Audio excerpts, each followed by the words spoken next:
House बिल्लाहिमिनश्शैतानिर्रजीम बिस्मिल्लाहिर्रहमानिर्रहीम on lectures bye Qasim बिन सज्जाद के साथ आपकी खिदमत में एक दफ़ा फिर हाजिर। आज का हमारा टॉपिक बहुत ही अहम है और वो लोग जो इस वजह से परेशान हैं कि मरीम नवाज का जो कब्जे का कानून आया था जिसमें ऑनरशिप के राइट्स को महफूज किया गया था, उसमें डीआरसी बननी थी तो डिस्प्यूट रेजोल्यूशन कमेटी और फिर हाई कोर्ट से स्टे हो गया था, सुप्रीम कोर्ट तक बात गई। फिर उसके बाद उन्होंने कहा कि डीआरसी जो रिटायर्ड जजेस बनेंगे, लेकिन फिर उसके बाद जजेस बनेंगे तो अब क्या किया जाए। अक्सर लोग ये सवालात कर रहे हैं कि क्या होगा, क्या डीआरसी बन गई है या नहीं बनी, या बननी है या नहीं बननी, अब हम क्या करें। तो उसके साथ ये भी बताना है कि अगर वो नहीं बने तो फिर हमें क्या करना चाहिए, वो भी बड़ी अहम बात है।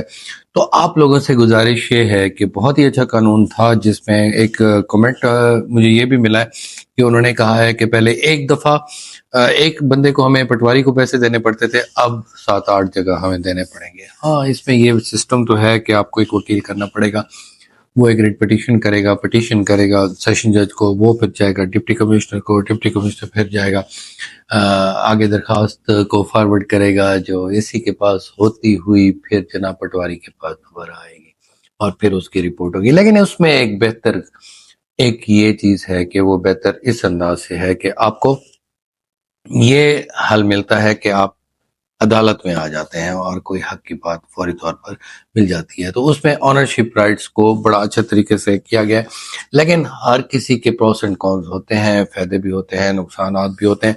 तो आपको ये बता दूं कि अभी तक कोई डीआरसी नहीं बनी और डीआरसी अभी बनने का कोई नोटिफिकेशन भी नहीं आया। तो मेरा इरादा है कि इसमें हम एक काम ये करें कि हाई कोर्ट में एक पिटीशन करें और उसमें गवर्नमेंट को फ्रीक बनाएं कि जनाब डीआरसी बनाएं। बहुत सारे केसेस पेंडिंग हैं और उनको क्लियर किया जाए। मैं ये कोशिश करता हूँ, आप भी अपने वकला से ये मशवरा कर सकते हैं। अगर ये सब कुछ ना हो तो फिर क्या किया जाए। अगर जो कवानीन की वजह से बैठे हुए हैं लोग या इन एप्लीकेशन की वजह से बैठे हुए हैं तो फिर उनको क्या करना चाहिए। उसमें बड़ा सिंपल सा और बड़ा क्लियर कट मामला है कि कवानीन जो है वो डिफरेंट मौजूद हैं। सबसे पहले इलीगल डिस्पोजिशन एक्ट मौजूद है, उसके अलावा 145 की कार्रवाई है कब्जा वापस लेने की, उसके अलावा सेक्शन 8 के तहत भी दावा सिविल कोर्ट में हो सकता है, सेक्शन 9 के तहत भी हो सकता है।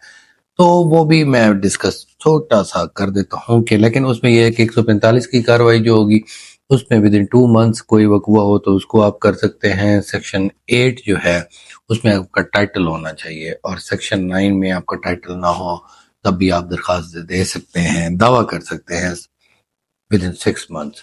और जो है 145 वो 2 मंथ के दौरान। तो ये है इलीगल डिस्पोजिशन की कोई लिमिटेशन नहीं है, वहां पर भी आप कर सकते हैं। लेकिन अब मैं आपको ये भी नहीं कह सकता कि आप मशवरा आपको नहीं दे सकता कि आप कुछ और ना करो, आप कर सकते हो।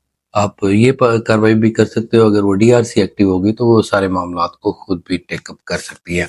बाकी अगर कोई और मसला है तो वफाकी मुहतसिब सूबाई मुहतसिब भी इसमें बैठे हुए हैं, या इसके अलावा एंटी करप्शन में भी आप जा सकते हैं। बहुत सारे 22 AB में भी जा सकते हैं और 447 511 की FIR भी करा सकते हैं। तो अभी ये मामला है, आप उसको आगे चला सकते हैं, अपनी कार्रवाई को ना रोकें, क्योंकि माजी में मुझे अभी कोई क्लियर कट नजर नहीं आ रहा कि ऐसा क्यों रोक दिया गया है।